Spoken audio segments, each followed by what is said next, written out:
Welcome to this episode of Safe Home Podcast for struggling teens and their families finding their healing path. I'm Beth Syverson, a mom of an 18-year-old son, Joey, who has been dealing with mental health and addiction issues for several years. I'm walking beside him as he struggles with his recovery while I work on my own personal growth and healing. Today's guest, Erik, is the brother of a good friend of mine. He has an incredible recovery story, which I have heard over the years through my friend Beth. She refers to him as her hero brother, and she will come on later in this episode to share her perspective. Erik and Beth's mom, Laurie, will also be joining us. It'll be a real family affair because addiction is never about just one person, and it certainly affects everyone in the family system. So Erik's addiction and recovery story is on the more extreme end of things. He was living on the streets using meth for 3 decades, and he's been to prison 9 times. He's been through some of the worst things that humanity can endure, but he's come out the other side. He now has a beautiful wife, a teenage daughter, an awesome job, and is speaking out to help other families understand the effects of addiction and the hope that recovery is always possible. So welcome to Safe Home, Erik. I'm so glad you're here. Thank you for having me. Yeah. So first, can you tell me what it was like when you were a little kid before any substances came into your life? What was your growing up time like? Growing up as a kid, I had a great childhood. Great childhood, great grandparents, great parents. What happened, I got into the punk rock scene in the 80s in junior high school. And after that, it was like, okay, this is what I want. I don't want rules. I don't want anybody telling me what to do. I'm going to do what I want to do. And so drinking, for most in high school, it's something they do and they go on to graduate high school and college and get jobs and have families and live a normal, productive life. For me, it was the total opposite. I went to the extreme with it. I was a blackout drunk in high school. I was the one at the party that was always passed out in the backyard after the party, and someone would kick me awake and it's time to go, man. You got to get out of here. My childhood was great, though. I don't have any complaints. It was nothing in my childhood, I don't think, led me to my addiction. Good. So then the first thing you used was alcohol? Yeah, alcohol was the first thing I was introduced to, and then never really smoked a lot of pot. Didn't like the way it made me feel. I liked to go fast. And so I got introduced to speed. It wasn't called meth back then because meth it wasn't on the scene yet. It was speed. Okay. And I got into that. And then once the meth hit, it grabbed a hold of me and it wouldn't let go. So meth is a different chemical than speed? It's made different. Okay. And that really just more dangerous. Hooked you in? It hooked me hard and fast. And I should have graduated high school in 1987. That didn't happen. And then 2 years later, I was living on the side of the 405 freeway in a tent. My choosing, because I didn't want rules. I didn't want anybody to tell me what to do. I wanted to get high and drink and just not have anybody to answer to. So did you have some options available to you if you would have been willing to be under somebody else's rules? Like, would somebody have sent you to rehab or? Oh yeah, been through countless of rehabs. So they tried to send you? Not just mom and dad, but the courts. Living on the streets for as long as I did, and I would get in trouble. The courts would send me to court-ordered rehab, and I'd do that and get out. And as soon as I get out, or even if I would make it through, Did you run away from them sometimes, or just say, forget this? Most of them, they're not locked down because I wasn't a juvenile. I was an adult. Yeah. I did go to a couple places that were locked down when I was a minor. It didn't work. They don't lock them down anymore in California, by the way. We tried that with Joey, but we had to take him to Nevada, but it didn't work either. So no, it didn't work for me either. Yeah.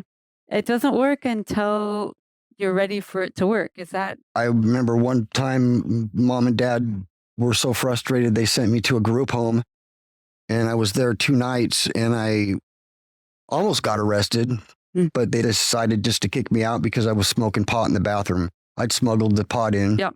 And that's how it was for, all through high school. I didn't live at home for a while when I was at high school because I was uncontrollable. Yeah. I did what I want. If I went to school, I would be either high or drunk. Okay. So the odds of you learning anything were not so great. No, my grade point average in 10th grade was 0.0. Oh. Yeah, I didn't like school. I hated school. All I wanted to do was party. Yeah. That's all I cared about. So you were into the music scene and partying, and was Nope. it kind of a sense of community you had with others, or did you really just love the music? Or Once I hit the streets, I mean, there's a community on the streets, yeah, of people who. It's not like it is today. The homeless problem today, when it was back in the 90s when I was on the streets, Mhm. What's you the didn't really see us.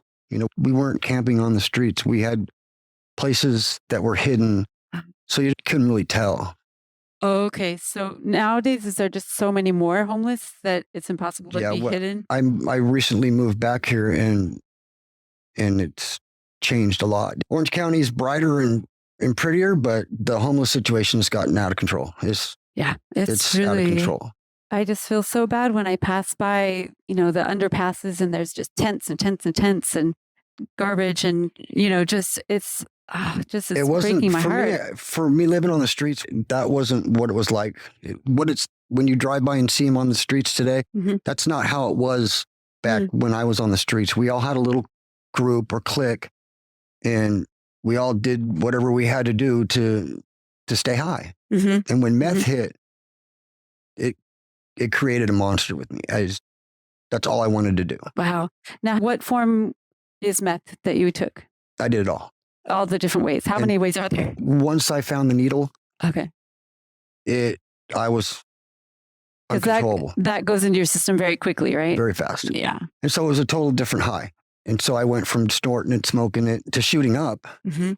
And it put me in a different category of Mhm. drug addict. And I got worse. Yeah. It got way worse. Mhm. Way worse. And then how did you pay for it? I mean, did you have to steal stuff or deal drugs? I did whatever I could without having to sell my body Mhm. for it. I never went that far, Mhm. but I stole, I robbed, and that's how people support their addiction. A lot of them do. It's just part of the life. Yeah, it is. You get caught, you go to jail, you get back out and steal again or do this again. It's a vicious circle. Mm-hmm. Yeah. And I want to go back just a little bit to when you started using. How old were you when you started drinking? And then 8th grade. 8th grade. Okay. That's a common age for this all to start happening, I think. That's when Joey started It's when acting out. kids are curious, Yeah, curious. They're trying to figure out who they are, which group do you fit in with, Right, exactly. And so you found these kids. And I didn't fit in with any group. I was kind of a nerd. I was kind of I don't say geeky, but kind of a nerdy kid. I didn't have very many friends, and the friends I eventually made were the wrong friends. Yeah.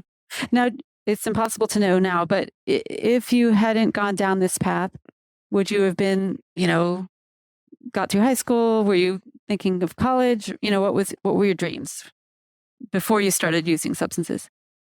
That's a good question, and I don't know. If you don't remember. I don't really remember. I maybe it's just because I spent so many years, hooked on meth. Maybe you were just kind of floating along, just really. seeing what's gonna happen. It's possible that I didn't get the chance to develop those dreams. Yeah, could be.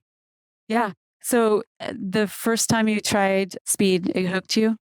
Oh yeah. You're like, right oh off the yeah, bat. this That's will what. And then do. And then when I found shooting up was a different high.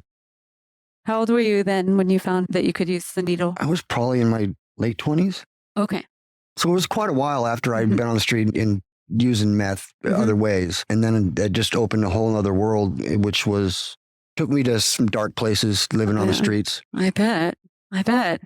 I suppose when you're using meth, you don't get that hungry. No. but you need to eat something. You wither away. Yeah. Not everybody I associated with was on the streets. There are people that lived normal lives that either sold meth or did meth, and they weren't in the position I was in. And so I didn't have my own place to live, but there was other people who I would stay with for a couple days here, and then I'd go off and do my thing and then go to another place that I was welcome at. And, eventually those places burned out. They're like, sorry, bud. And Can't do it anymore. And it was constant. Just every day trying to figure out, where am I going to sleep? Where am I going to eat? Where's my meth? And it got to a point where I didn't care where I was going to sleep. Okay. I would sleep behind a shopping center. Okay. If I didn't have a girlfriend at the time, or if I wasn't with someone at the time, I didn't care. Okay. So that was. If I needed to crash, I would find a place to crash. Okay. Just anywhere. And that's how far down I got. Yeah. And this was in Southern California, so you didn't have to deal with snow or. It went from Orange County to San Bernardino County. Okay. So I jumped. Okay. When I burned out Orange County for myself, I moved away and got into a whole other group of people that were doing the same thing. And it was just, okay, I went from one mess to another mess. Yeah. San Bernardino is sort of known for having a lot of drug addicts and drug culture. Yes. Yeah. Oof.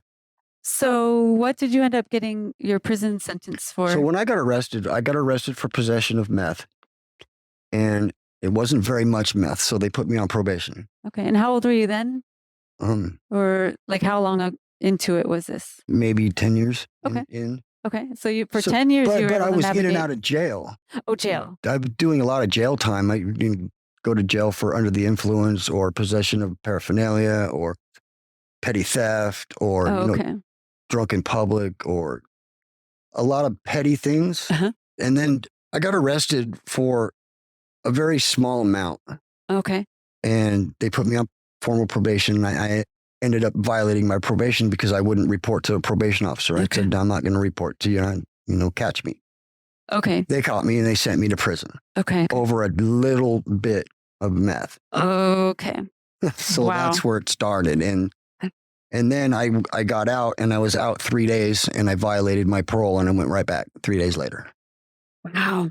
So had you just given up at that point where you're like, yeah, fuck it, it doesn't matter? Exactly. This is the life I'm going to live. The people that I'm going to hang out with are gang members and drug addicts and prostitutes, and my life will never be anything other than going in and out of prison, and eventually I'm going to die on the streets.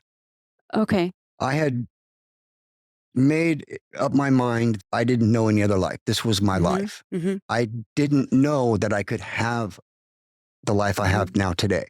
Yeah, I hear that. That's very sad, though. Did it feel to you like you didn't deserve a better life? Like this is what you deserve? I was scared of it.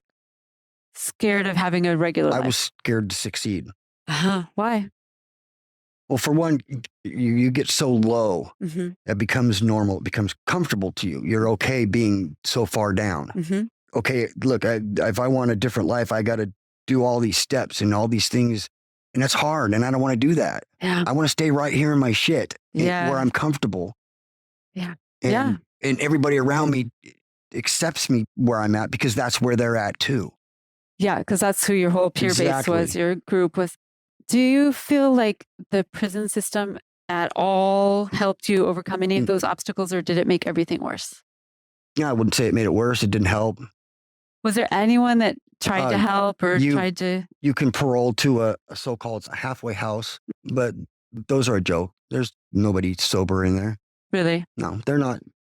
The ones that I went to, most of them were run by people that are still using drugs, and they just get over on the system. And they're making money off of it. And they're making money, yeah. Yeah, I know. I've looked into the sober living situation for Joey, but it's like the Wild West. There's no regulation and there's no one keeping an eye on medical or, sobriety. It's like a terrible thing. But was there any outreach or religious groups or anything in? Yeah, there's been a few. System? There's been a few that took me off the streets once, and it only lasted for so long. And I never actually stayed sober or clean off the meth for long enough to give it a chance. Yeah. Went right back. What's it like to come off of meth? You just get tired. Just really tired? You get tired. And for me, I got really tired, slept a lot. Okay. There's days where you don't have it. And so the days that you're not on it, you're tired, just want to lay around, do nothing, sleep. Sleep. So those are the guys we see laying in the park and they're burned out. They're crashing. Yeah. And when they wake up, they go out and hustle, do whatever they have to do to get more. And then they're up for another week or two or however long. Uh-huh. I don't know. It's been a long time since I've done meth. So I don't know what it's like anymore. I've got a friend who's cleaned his life up, and he says that it's not the same as when we did it together. Yeah.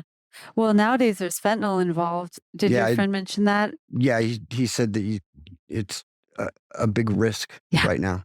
It's You a never very big know. risk. Yeah. Even with my son using cannabis, anything off the street can be laced with fentanyl. Yeah. And then you just can die. It's terrible. It's terrible. I actually bought him, they have test strips that you can test the substance to see if fentanyl's at all in the substance. So I didn't know that. Yeah. I don't know if it's new, but I got him some and he was real appreciative. Sometimes he gets his stuff at a dispensary, the cannabis, but sometimes he gets it off the street and then it's just, you're just rolling the dice. Yep. Yeah. Well, that's terrible. But even without fentanyl, back when you were using, meth is very dangerous to use. Yeah, because they right? use household cleaners to make it. Oh my God. Everybody that makes it a little bit different way. And so you don't know what you're putting in your body. And that's, I think about it now that I've been clean for so long. I'm like, what an idiot I was. I was taking a chance. Every time I stuck a needle in my arm and put that junk in my body, I was taking a risk. Just for the rush, the feeling. It lasts, the rush lasts a few seconds. Is that all it lasts? A few seconds? But the high lasts a long time. The rush is the immediate thing. And then the high will keep you going. Yeah. It keeps you awake and keeps you going and keeps you awake to do more stupid stuff. Yeah. Great. And you can get hepatitis C and stuff like that from the needles, right? Yes. Did you ever get sick like that? No. Oh, okay. When you were using, did they have needle exchange programs where you were? Or not really. They may have. I think there was. But I never did it. I didn't, just for the fear of, is it set up, because meth makes you paranoid. Oh, yeah. So you wouldn't trust. Oh, Exactly. yeah. They're going to give me a needle. I'll find my stuff, my other places. I don't need to do that. I can see where you wouldn't trust, like they'll follow you or they'll take down all of your information. Exactly. Yeah. Most people that do meth, they're so paranoid and out of their mind, they don't trust anybody. Yeah. I can imagine. That's one of the side effects of meth is it makes you paranoid. Some people do. Yeah. I got paranoid really bad for a little while. I think it has a lot to do with the way it's made also too. Oh, yeah. And then when you were in jail and in prison, I've heard that there's ways to just get drugs wherever you are. Were you able to use drugs there? Or no? I did a couple times. I didn't like it just because of where I was. Okay. And so whenever I went and did a violation in prison, it was, this is my time to get my body healthy again so I can go back out there and do more. Oh, okay. That's so how you I thought looked at it. It was like a little vacation for your body to kind of get amped up again. You eat, get healthy, and then you go back out and do it all over again. And sometimes it'll last 2 months, 3 months, maybe 5 months if you're lucky, and then you get busted for something stupid, or you're in somebody's house and the cops raid it and you're on parole, so you're going to go back too. Regardless. Did you just go, okay, here, take me? Well, yeah. I mean, a lot of times, there's been a couple times I've ran, but I wasn't a very good criminal. I always got caught. Oh my gosh. I bet it would be a lot of work to just steer clear of the police and, It was a cat and mouse game constantly. Yeah. And I have a lot of tattoos on me. And so wearing long sleeves in the summertime, you get to a point where you don't care anymore. You have to go out, you go out. And back then, the cops would, once you're known to them in their system, then they pull you over and question you. Let me do an eye check on you. I think you're under the influence of meth, so I'm going to take you to jail. Like they were hunting you down. Like that was. You weren't doing anything wrong, really. You weren't bothering anyone. You were just walking down the street. Cop stops you and says, "Oh, what are you doing? I know you. What are you doing? How you doing?" Get you to slip up and say the wrong thing, and then they say, "Okay, well, I think you're under the influence because you could come down off meth and sleep for 2 days and get up, but it's still in your system for a little while." And so they take you to jail, and they know you're not under the influence. They take you to jail and they test you. Comes back positive because it's in your system. You're not high, but but it's in your system. So how long does meth stay in your system? It depends on how much you use it, I think. Okay. I mean, if you're a daily user, 3-4 days, I think maybe. Okay. I know cannabis lasts for a month, so that's really tough to show anyone that you're trying to be clean. So if you've been using meth as long as I did, chances are it was always in my system. Sure. Yeah. And I never had a chance to clean up unless I went. Yeah. So when you were incarcerated, you would just kind of treat it like a little retreat. Yep. Get your food, get your sleep. Yep. But you knew as soon as you got out that you were going to go back to the Exactly, street. because they send you right back to where you're arrested at, the same They drop city, you right back off. same spot. Yeah.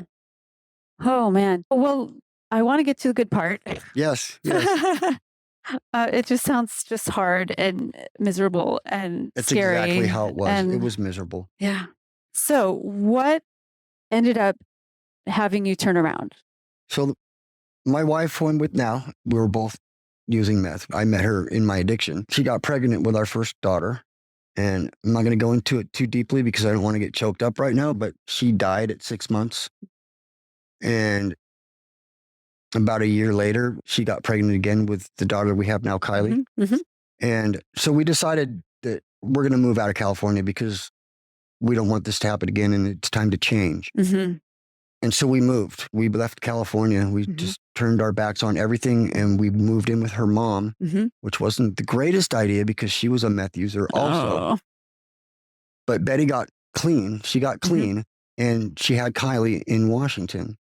My starting point was 2007. Okay. It's not my clean date because I don't really do clean dates. I don't work a program. I did in the beginning. It helped me a lot. Got my footing. Taught me a lot of things on, taking step by step, little steps. Okay, you're going to accomplish this today. You're going to do this today. So 2007 is when I decided for myself it was time to change. Got to do something because they took Kylie when she was born. Into foster care? Yeah, they put her into foster care because Betty was clean, but I wasn't. I was still using. They can take the child away if one of the parents is using? They wanted to prove that Betty was clean, and so they took her. We got her back 2 weeks later. We were doing good.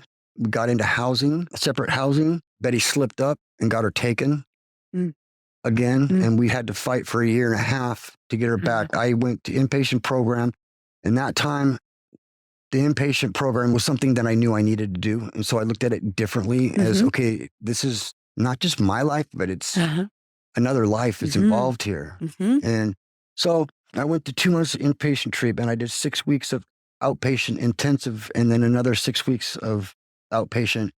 I got into a real sober living house. It's called an Oxford House. It's in Washington. Hey, I know about Oxford House. My cousin was actually my wife's house manager at Y Housing.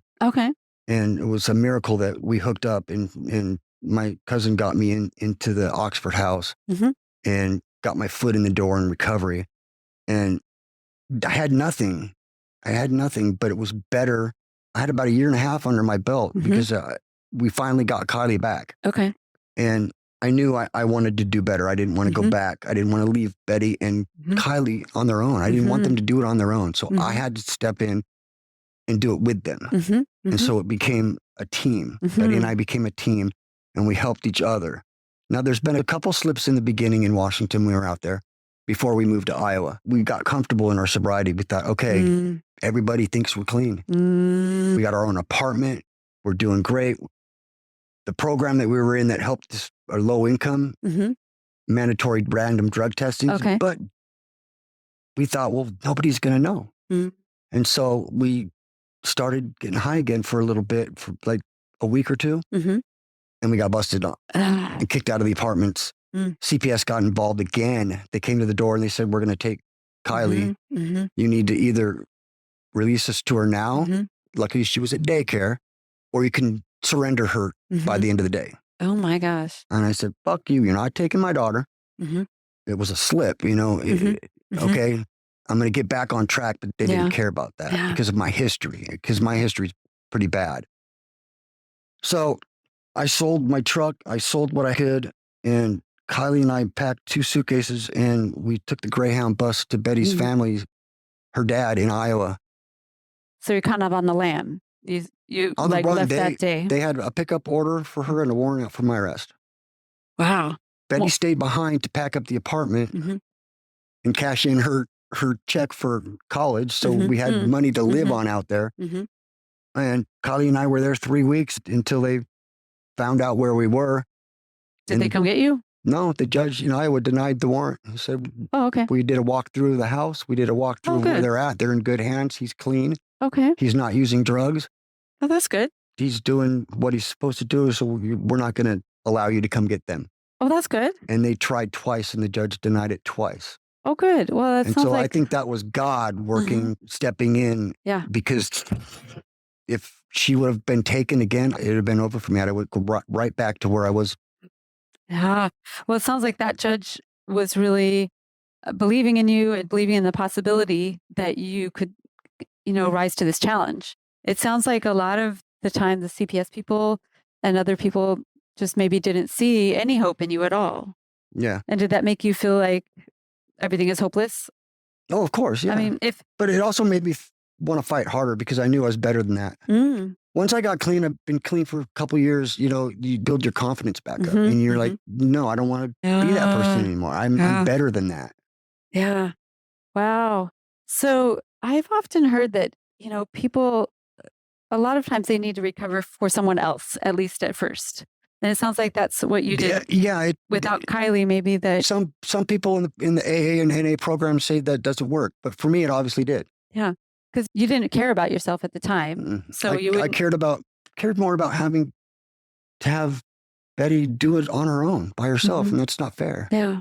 And it came down to Betty and Kylie. I didn't want them to struggle doing it by themselves. Yeah. Well, that's very honorable. And then it pulled you out. And then eventually, I hope you wanted to do it for yourself as well. Of course. Yes. Yeah. So, but at the beginning, it was for Kylie and Betty. Yes. Yeah. Yes. Well, but Betty is she's my best friend. I wouldn't be where I'm at if it wasn't for her. Yeah. Wow. Well, that is quite a story. I'm just still kind of reeling from, it just seems like you've lived 20 lives in your life. Or more. Does it feel like that?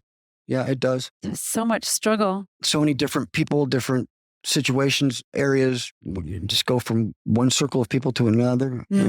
And when you first decided to be clean and you moved to Iowa and all that, what did you find to do? What drove me? For your job? Like, that's what drove me pretty much. If I didn't find work and make that my priority, then I wouldn't be able to stay clean. Okay, so working became your highest priority. Working became my program. I quit doing the NA and AA, and I put all my effort into working and being able to support Kylie. And that became kind of like my rehab.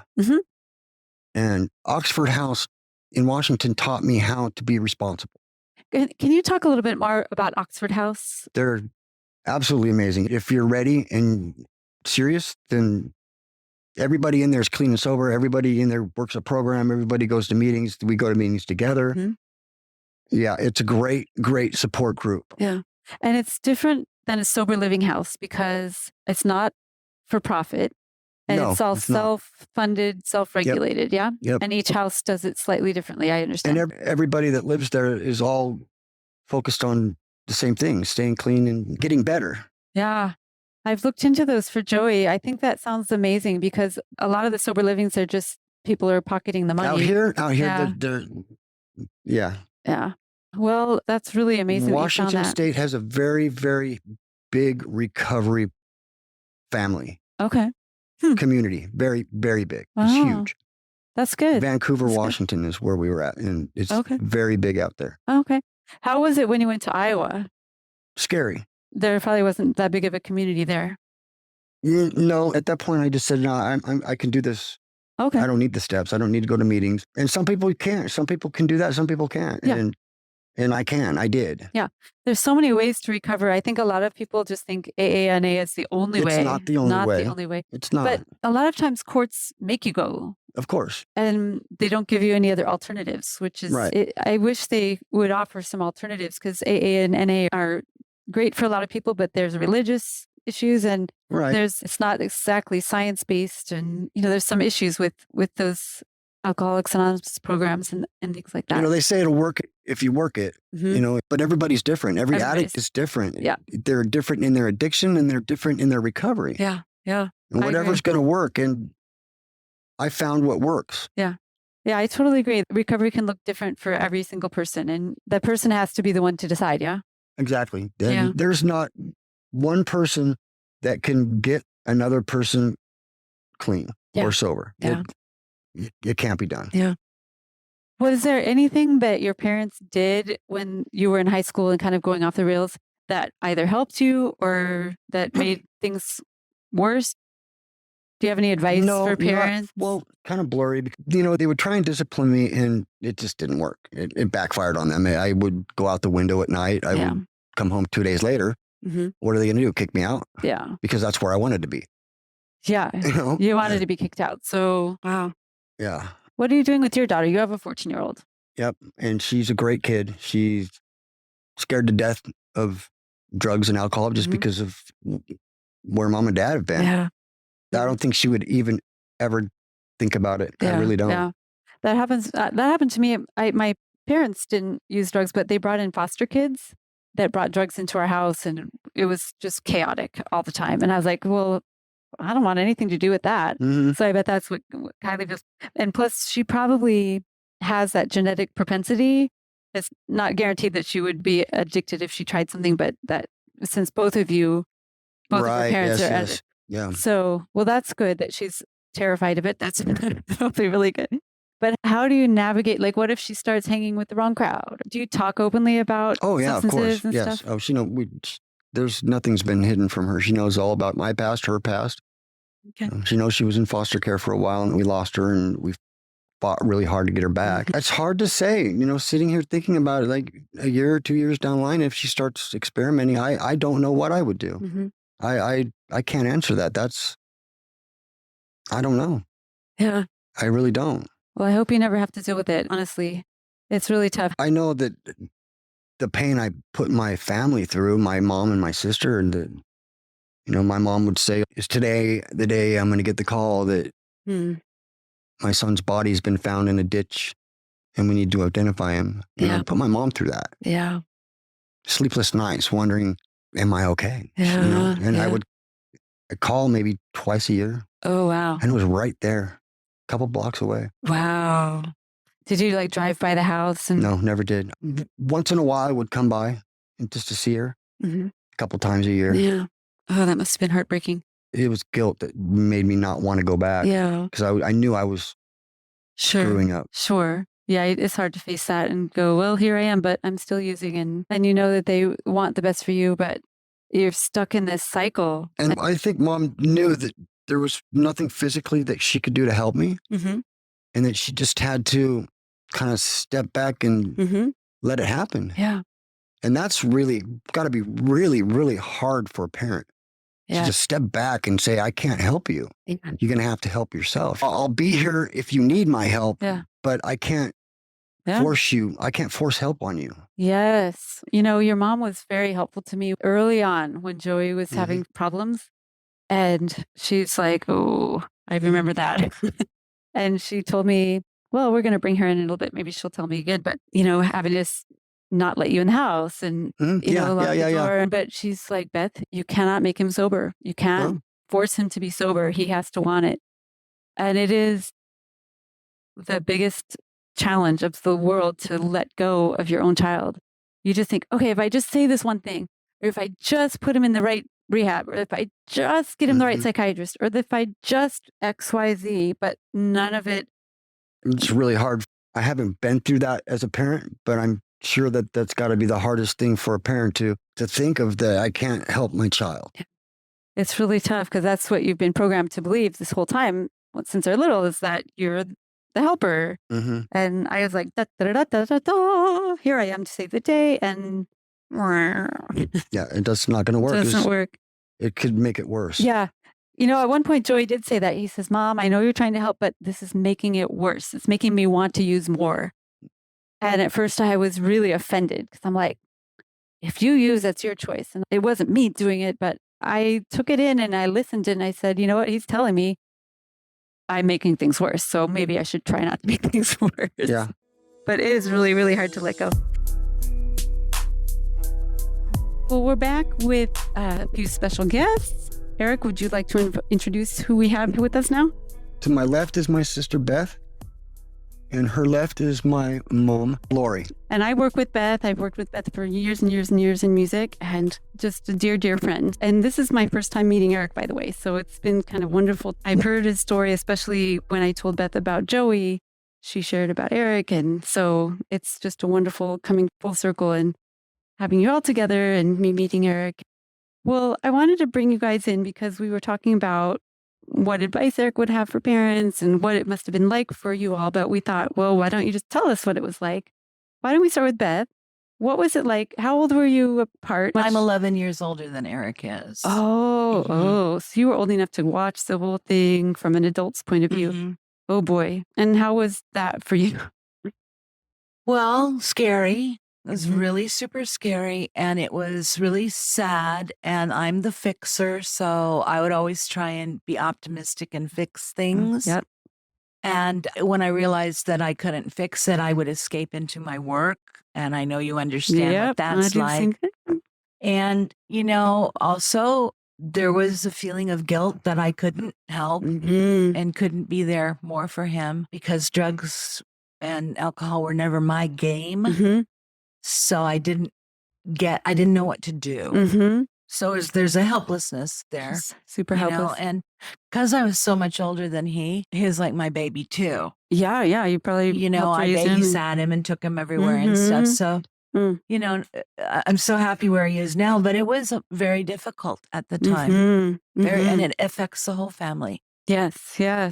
It does. And everybody affects everyone, right? The addict affects the people who aren't addicted, and everyone else affects the addict. And we're all just trying our best. And, but there's very little anyone can do at a certain point. Well, that must have been really hard.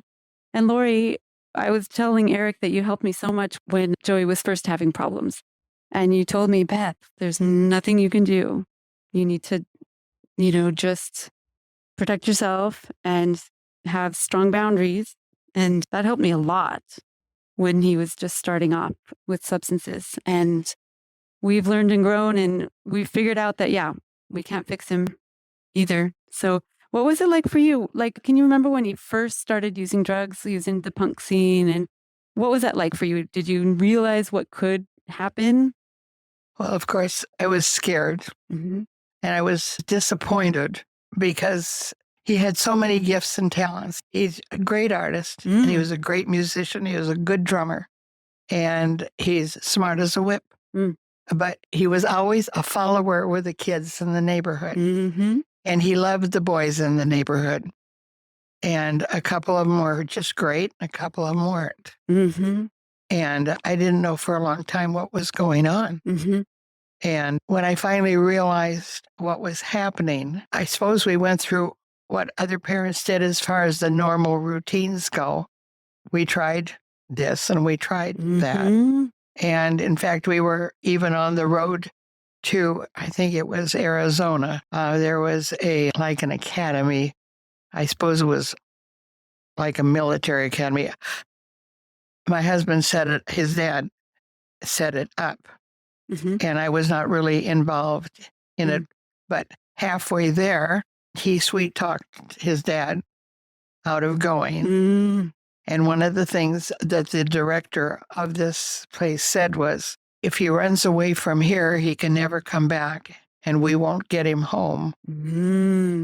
And Selmer turned around, and we took him home. And, of course, he was pleading and crying and saying, it won't happen again, which is a perfectly normal reaction. And perfectly normal behavior for where he was at the time. Were you mad at your husband for bringing him back, or were you glad that it didn't work out? I was just frustrated. Because even though I felt it was not right, he was, in his heart, he was doing it for the right reasons, he thought. Your husband? Yes. And he was one of these people that if you had a problem, you just shaped up. And so that doesn't work with people who are on drugs or on alcohol. Was he kind of like pull yourself up by the bootstraps kind of? Yeah. I was overly sensitive. Okay. Just you're just too sensitive. Okay, got it. Come on. Take a deep breath and do what you need to do. Figure it out. Yeah. He did that with all of us. Well, he was a very accomplished person who could do anything he really wanted to do. And I guess he just thought we all could do that too. Yeah. But it didn't work that way. And did he ever really understand addiction? Or was it like mystical? Did your husband understand addiction eventually? Oh, yes. Yes. He did. That he didn't have control? He didn't handle it well. Okay. His idea of handling a problem that he couldn't solve was like to pretend it wasn't happening. Okay. La, la, la. Mm-hmm. Yes. I know that. That's a good one. Do you remember that trip to the No, I don't. treatment center? I don't remember that. You don't even remember it? I forgot to ask you too. Were you playing in bands? You said you got into punk music. Were you playing? A little bit. Mostly going to concerts? Never really went. Oh, okay. I mean, as far as me drumming and making it, no, just played in the garage with a couple guys that play guitar. Nice. I wonder what percentage of bands get into drugs anyway. I was thinking, well, maybe you could have gotten into that, but then it probably would have led to the same thing. Yeah, especially in punk music, that's kind of part of that whole culture, right? Yeah. Yeah. What else did you do to try to get him out of addiction? Well, he was in and out, I think, of every halfway house in the area, probably a 30-mile area that we knew about. I remember going to family therapy. Yeah. Yeah. Those are fun, huh? Oh, yeah. That's a really fun thing. Oh, God. I can't remember exactly how long he was in-house. He was in a very excellent facility. And the counseling there was very good. Mm-hmm. And it was very expensive. Mm-hmm. And the one that he dealt with most of the time was probably one of the best counselors. He had been addicted, and you couldn't pull any wool over his eyes. And he didn't let the kids get by with anything. And that was good. And he was really good for about 6 months after that. Do you remember being there, Erik? At the big hospital? Yeah. Yeah. Yeah. Mm-hmm. Yeah. And I think it was about 6 months, maybe. No, it wasn't that long. It wasn't that long. Well, were you able to fool your mom for a while? Like, especially when you were younger? At were first, you able to hide it? At first, but she's a nurse. Yeah. I was going to say. Laurie worked in the psych hospital, right? It got to the point where I didn't hide it. It was too hard to hide. Yeah. Come home stinking drunk, fall down drunk. You can't really hide that. Yeah. He'd head for the bathtub, and he would get in the bathtub and fall asleep, but he'd lock the door. And that always scared me because then I figured out. But I never did drugs in the house. Okay. I never, not once did I ever bring drugs home. Oh, that's good. And I never did drugs in the house. No. Okay. But you were afraid he would drown or something like that? Well, I didn't know what would happen, you know. Yeah. But I figured out how to get in there. Okay. And after a while, you told me that you wouldn't let him back in the house. But that probably took a long time to... Yeah. Well, after we had tried in and out to this center and that center and this center, I got smart and realized, come on, wake up. There's nothing you can do except pray. That's what I did. But it had to be tough love because there was nothing I could do. And I knew that until he was ready to do something permanently, it was going to be the roller coaster ride and, the whole family. You get the hopes up and there's 5 weeks. It's wonderful. And then we're back down. Or you think it's wonderful. Yeah. And, but it got to the point that was really hard. I was happy when he wasn't happy. I was relieved when he was in jail because I knew where he was. Yeah. Not realizing what he told me many years later, that his easiest source was in jail most of the time, That's so horrible. Yeah. But I knew that he had 3 hots and a cot, and a shower, and he was alive. Yeah. Yeah. And I knew where he was. Yeah. Because he lived a long time under the freeway, which is an area very close to our house.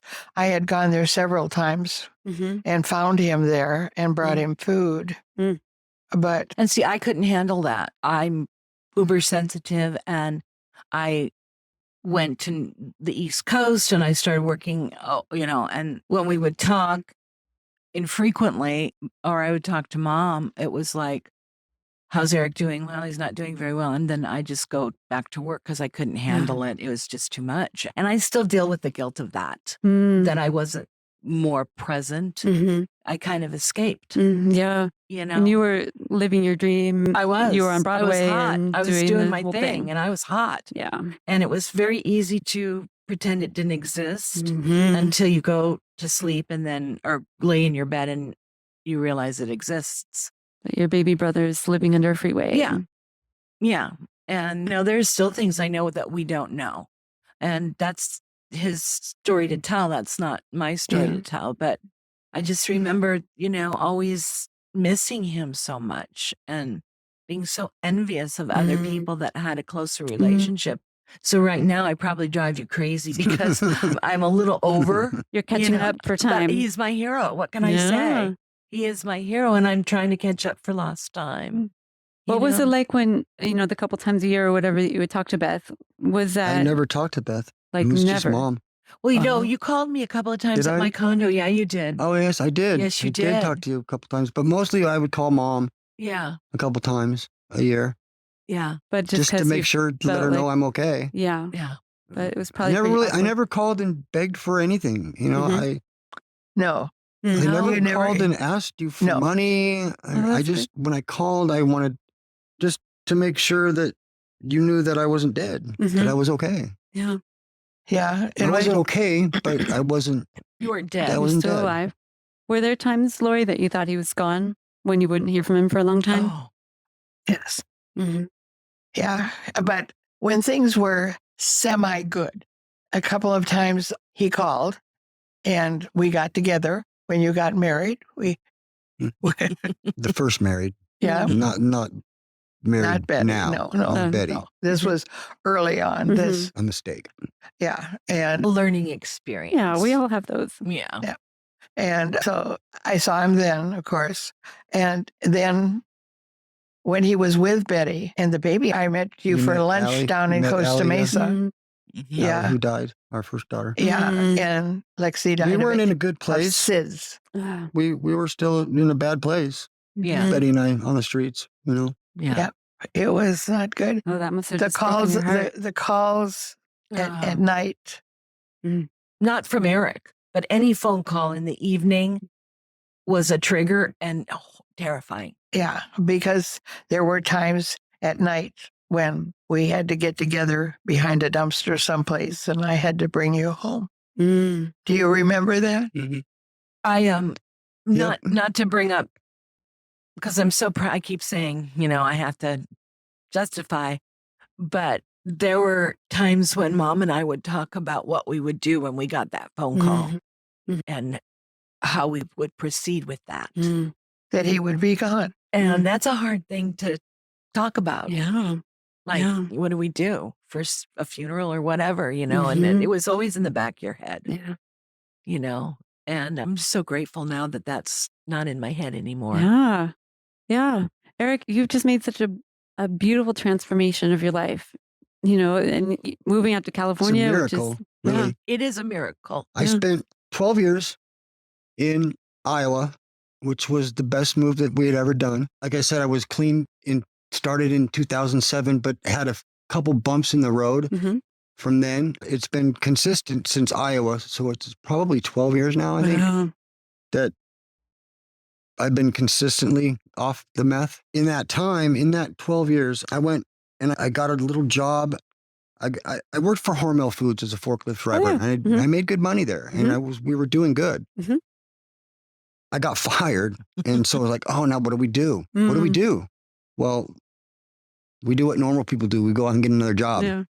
But you didn't get fired from drugs. Oh, no. From a drug offense, something else. No. Okay. I made a mistake at work. Yeah, okay. So I got a job at a garbage company fixing tires.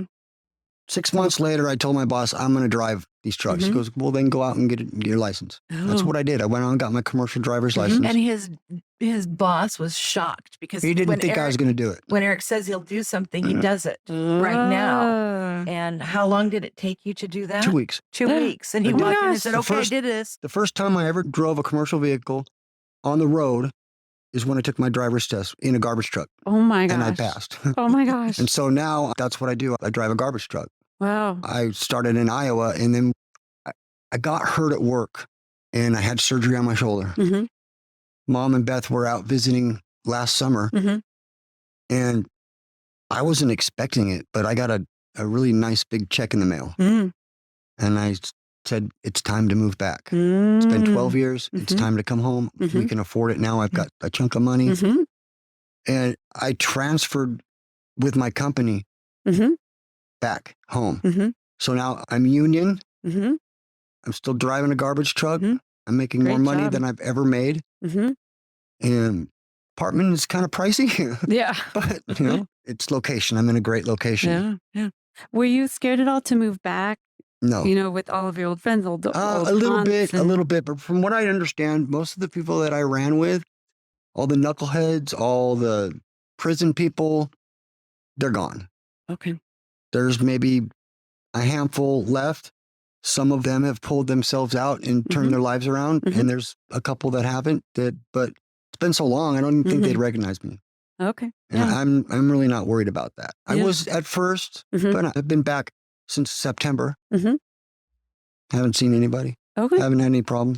Erik is a completely different man. He's a man. I ran with a crowd that were white supremacy, white supremacists. Mm-hmm. Never actually believed in it, but I went along with it because I wanted to be accepted. So it also in my heart, deep down in my heart, I knew I wasn't racist. Mm-hmm. I just was putting on a show, and it was like I did this for so long. Okay, that's who I became.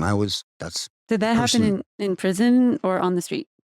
Both. Mm-hmm. Both. Mm-hmm. In the street culture, do you kind of have to align with somebody? Not really the street. Okay.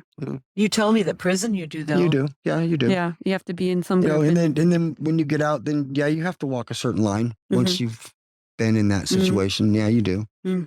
But I don't have that fear anymore because, I will openly tell anybody that I don't believe in that anymore. Mm-hmm. Mm-hmm.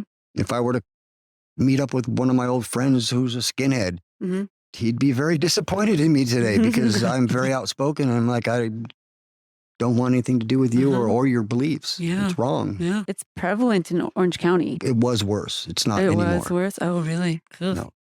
Terrible. Well, I wonder what your old friends would think of you now.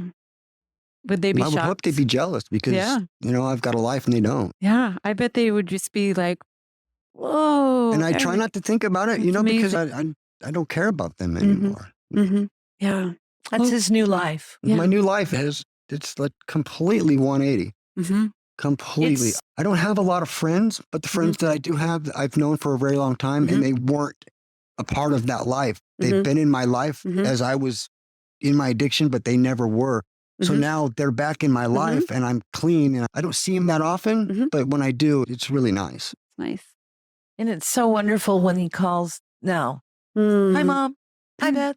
Oh, what you doing? Can I come over for coffee? It's just a miracle. Yeah.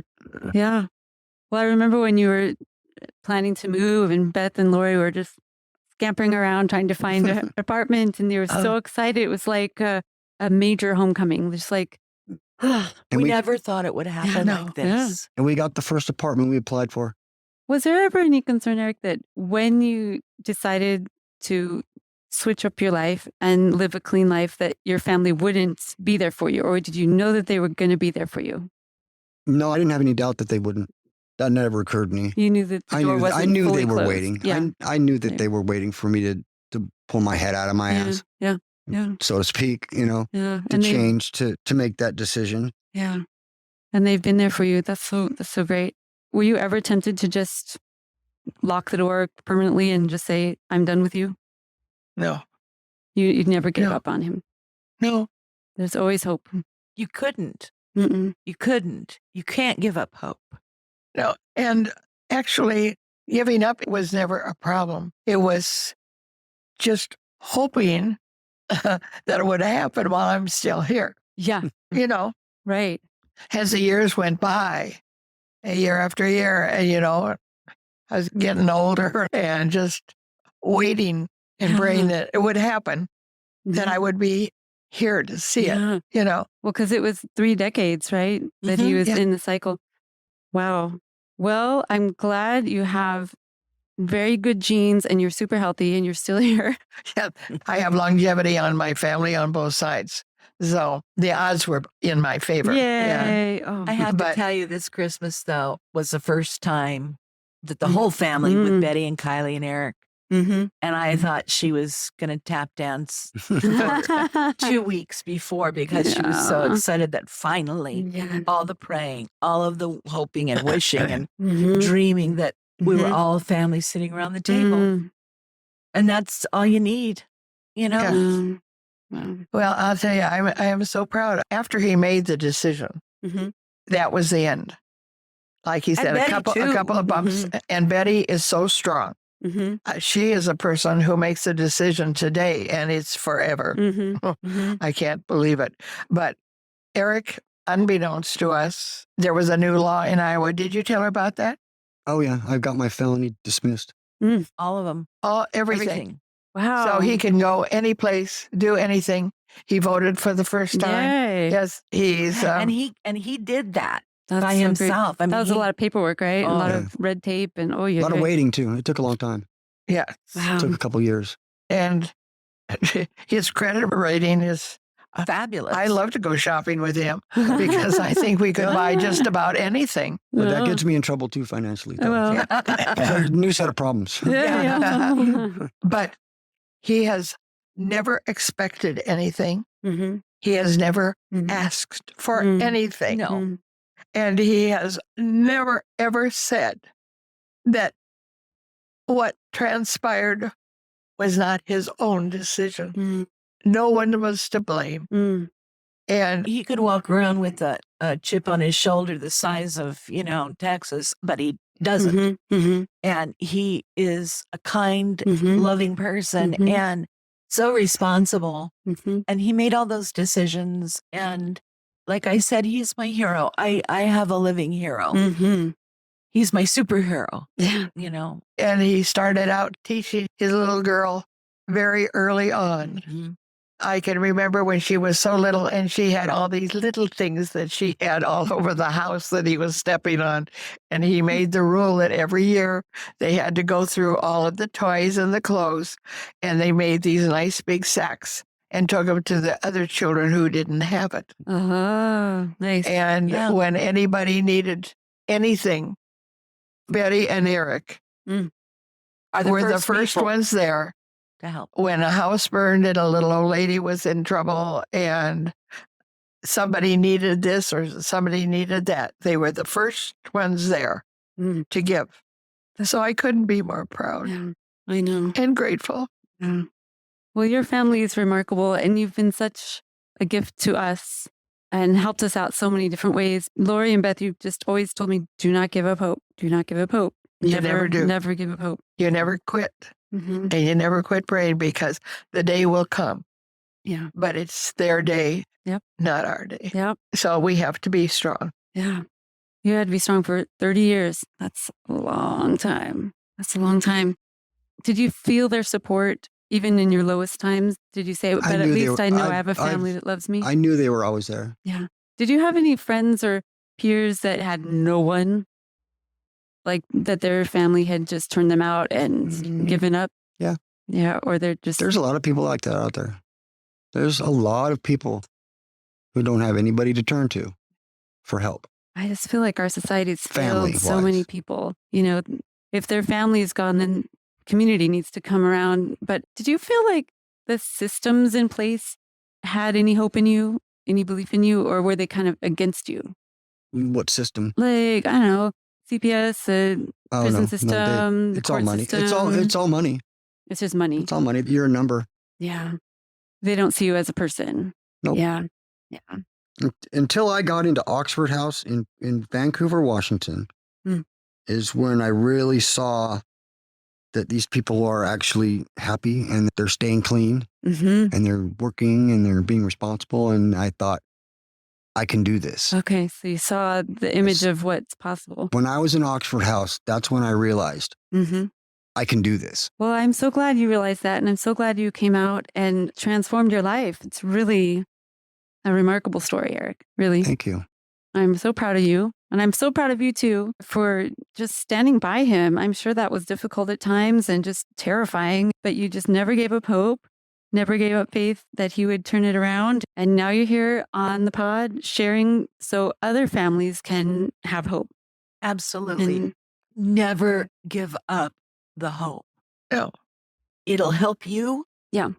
You know me, I believe in fairies and I believe but wishes come true. Yeah. But just because it took me 30 years doesn't mean it's going to take 30 years for someone else. Right. Everybody has their own path and different resources or different turning of events, and you just never know. You don't know when that Yeah. time is going to come for that person. It could be days, weeks, hours, or decades. Exactly. And so that point of acceptance, okay, this is the way it is. I can't change it, but I'm just going to never give up hope and just You have to go on with your life. Yeah. Yeah. But you always love that person deeply. Yeah. You never stop loving them. Yep. And worrying about them. Yeah. It's just always there, right? Yeah. It's always there. Yeah. Always there. Well, thank you all for being on the pod. I know Joey, loves Beth and Laurie so much. You guys we have love helped Joey him too. so much over the years. I miss that guy sitting at my bar having a sandwich after school. Yeah, they picked him up from school for a while and fed him a lot of food because they're from Iowa. That's what you do. Well, he's a growing boy. Yes, he loves to eat. Yes. So maybe someday we can get all of our families together and do something fun. That would be great. We will hope for that. Yes. So thank you all for sharing your stories. It's so important for everyone to hear the story of hope. Thank you so much. And thank you. And make sure and share this episode with anyone else you know who might have someone struggling with addiction or incarceration or something that seems like it could be hopeless. Give them this episode and so they can have some hope for themselves and for their family. And go ahead and find Safe Home Podcast on social media. We also post our episodes on YouTube, on all the podcast apps. And we have a Patreon account if you'd like to support the show so we can maintain our commercial-free status. And just find us at patreon.com/safehome. You can get some extra goodies if you sign up on Patreon as well. Thank you, Erik and Beth and Laurie, for being here. And thank you all for listening. And we all want you to stay safe. Stay safe.